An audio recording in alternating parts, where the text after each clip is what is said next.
Olá, tudo bom? Hoje nós vamos falar um pouquinho sobre a vida do professor universitário e de pós-graduação. E desde já eu agradeço porque essa pauta foi feita em cima de uma pergunta que deixaram aqui pra gente. Como é ser um professor acadêmico? Eu vou falar um pouquinho sobre isso, algumas diferenças de áreas, de níveis, e a gente não vai só entrar em detalhes nos salários, porque a gente fez um vídeo só falando de salários, e a gente deixou alguns mecanismos para vocês procurarem. Mas, se ficar dúvidas no final desse vídeo, deixe aqui seus comentários que nós podemos retornar e fazer um vídeo especial para você, tá ok? Bom, a primeira coisa é sobre a vida de professor. Então, por que professor acadêmico, né? A gente tem que lembrar, nós somos professores quase instintivamente.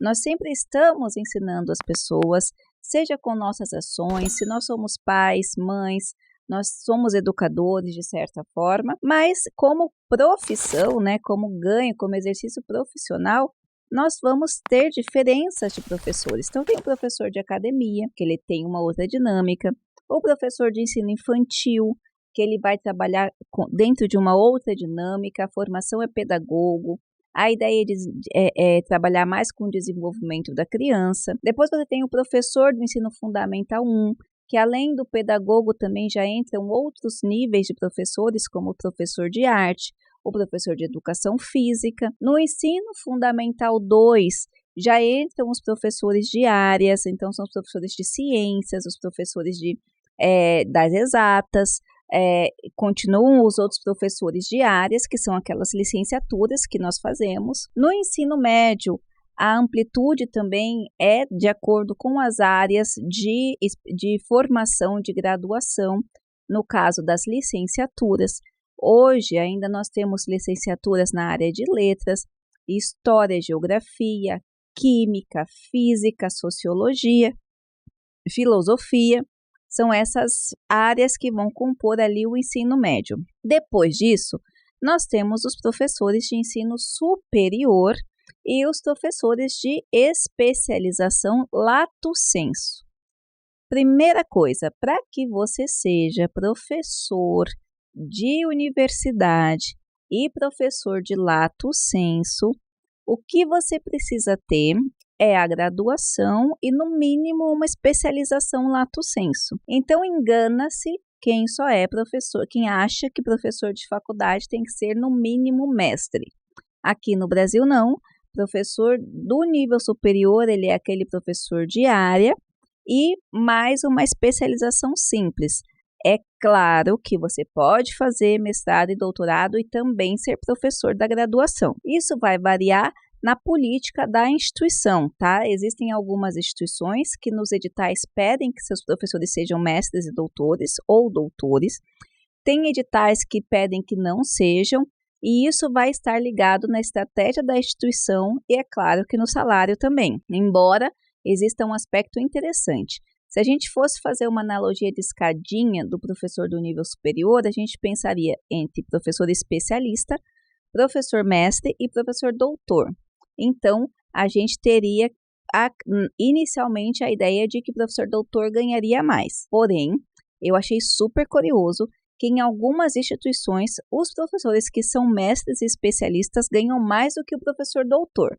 E a explicação disso pode estar pelo fato de que o professor doutor ele passa muito tempo inclinado só à pesquisa e compromete o seu exercício da sala de aula, do processo de ensino e aprendizagem, além de serem professores mais teóricos, enquanto essas instituições que pagam mais para o mestre e para os especialistas são aquelas voltadas mais ao mercado de trabalho. Mas isso é uma tese à parte, é uma outra discussão, e a gente pode voltar nisso depois.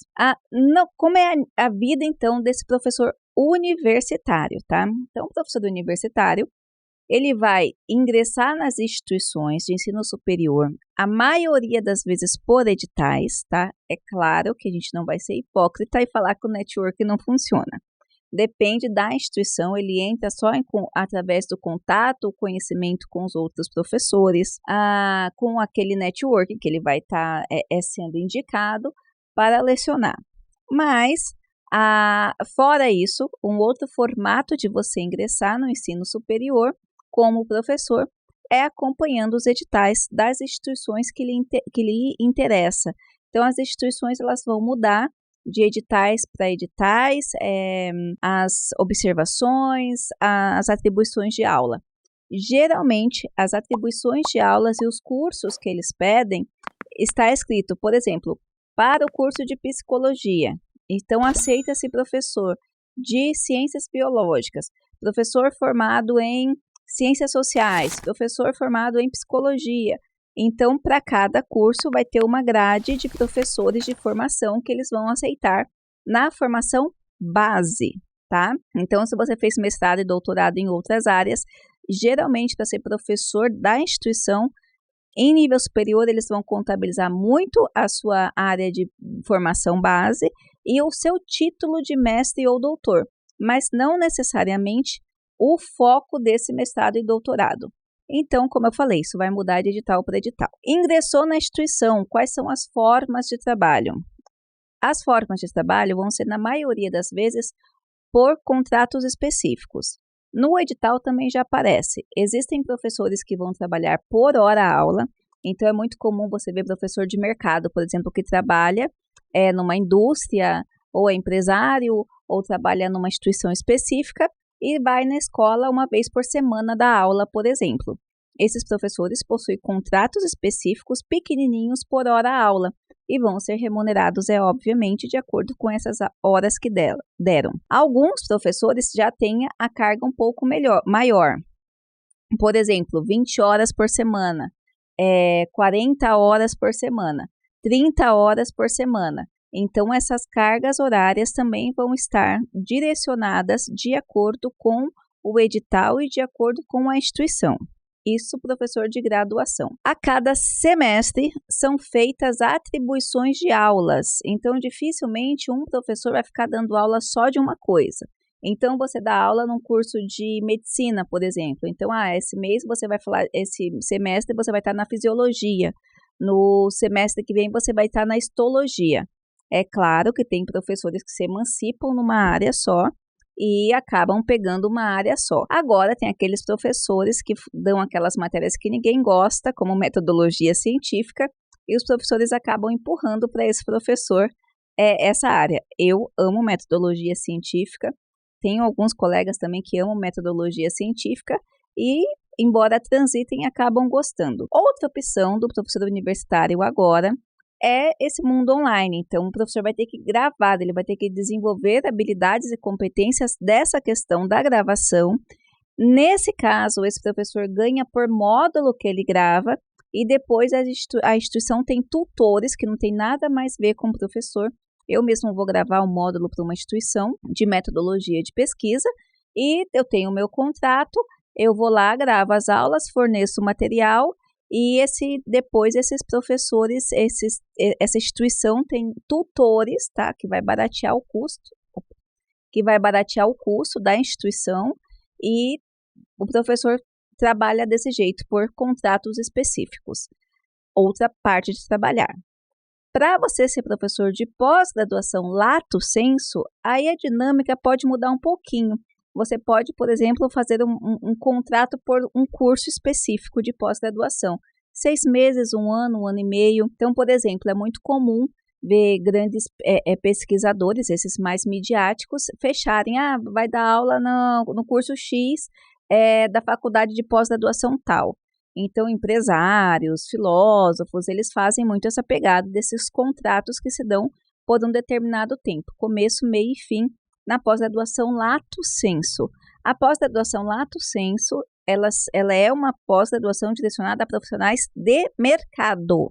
Então, a dinâmica dela é totalmente diferente, não só do nível superior, como da pós-graduação stricto sensu. Para você dar aula na pós-graduação stricto sensu, no mestrado e no doutorado, aí sim, é necessário que você seja no mínimo mestre. Mas, dependendo da instituição, ainda é mais difícil entrar, porque na pós-graduação stricto sensu, mestrado e doutorado, A preferência de todas as instituições é que o professor seja doutor. É claro, exceção aqui para o mestrado profissional, que ainda está novo, ainda está se emancipando, e algumas instituições estão querendo professores mestres, profissionais que atuem no mercado por uma característica específica de preparar esse profissional de mestrado profissional para o exercício da academia, do ensino, mas também para a profissão. Então, são características diferentes.